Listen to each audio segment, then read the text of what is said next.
ಒಬ್ಳು ಮುಸ್ಲಿಂ ಹುಡುಗಿ ಮತ್ತೆ ಒಬ್ಬ ಹಿಂದೂ ಹುಡುಗ ಒಬ್ಬರನ್ನೊಬ್ರು ಪ್ರೀತಿ ಮಾಡ್ತಾರೆ.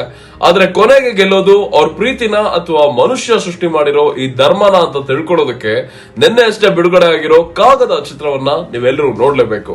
ಎಲ್ರಿಗೂ ಶರಣಾರ್ಥಿ. ನಾನು ನಿಮ್ಮ ಹರೀಶ್ ಮಾತಾಡ್ತಿದ್ದೇನೆ. ಹಿಂದೂ ಮುಸ್ಲಿಂ ಅಥವಾ ಮುಸ್ಲಿಂ ಹಿಂದೂ ಅಂತ ಈ ರಾಜಕಾರಣಿಗಳು ನಮ್ಮಲ್ಲೇ ದ್ವೇಷ ತಂದಿಡೋ ಒಂದು ಸಮಯದಲ್ಲಿ ಕಾಗದ ಅನ್ನೋ ಚಿತ್ರ ನಿಜಕ್ಕೂ ಬೇಕಿತ್ತು. ಹಾಗೆ ಕಾಗದ ಸಮಾಜಕ್ಕೆ ಉತ್ತಮ ಸಂದೇಶವನ್ನ ಕೊಡುವ ಒಂದು ಸುಂದರವಾದ ಚಿತ್ರ.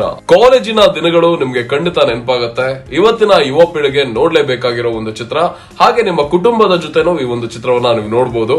ಭೂಮಿಗೆ ಬಂದ ಭಗವಂತ ಧಾರಾವಾಹಿ ಖ್ಯಾತಿಯ ಅಂಕಿತಾ ಜಯರಾಮ್ ಅವರು ಈ ಚಿತ್ರದಲ್ಲಿ ನಾಯಕಿಯಾಗಿ ನಟಿಸಿದ್ದಾರೆ. ಮತ್ತೆ ಆದಿತ್ಯ ಅವರು ನಾಯಕನಾಗಿ ನಟಿಸಿದ್ದಾರೆ. ಹಾಗೆ ಸಾಕಷ್ಟು ಹೊಸ ಕಲಾವಿದರು ಈ ಚಿತ್ರದಲ್ಲಿ ನಟಿಸಿದ್ದಾರೆ. ಈ ಚಿತ್ರದ ಹಾಡುಗಳು ಸಹ ಬಹಳ ಸೊಗಸಾಗಿದೆ. ಈ ಚಿತ್ರದ ಕತೆ ನಿಮಗೆ ಖಂಡಿತ ಇಷ್ಟ ಆಗುತ್ತೆ. ತಪ್ಪದೆ ಇವತ್ತೇ ಹೋಗಿ ಈ ಚಿತ್ರವನ್ನ ಚಿತ್ರಮಂದಿರದಲ್ಲೇ ವೀಕ್ಷಿಸಿ. ನಿಮ್ಮ ಸ್ನೇಹಿತರನ್ನ ಈ ವಿಡಿಯೋ ಕಮೆಂಟ್ಸ್ ನಲ್ಲಿ ಟ್ಯಾಗ್ ಮಾಡಿ ಈ ಚಿತ್ರವನ್ನ ನೋಡೋದಕ್ಕೆ ತಿಳಿಸಿ.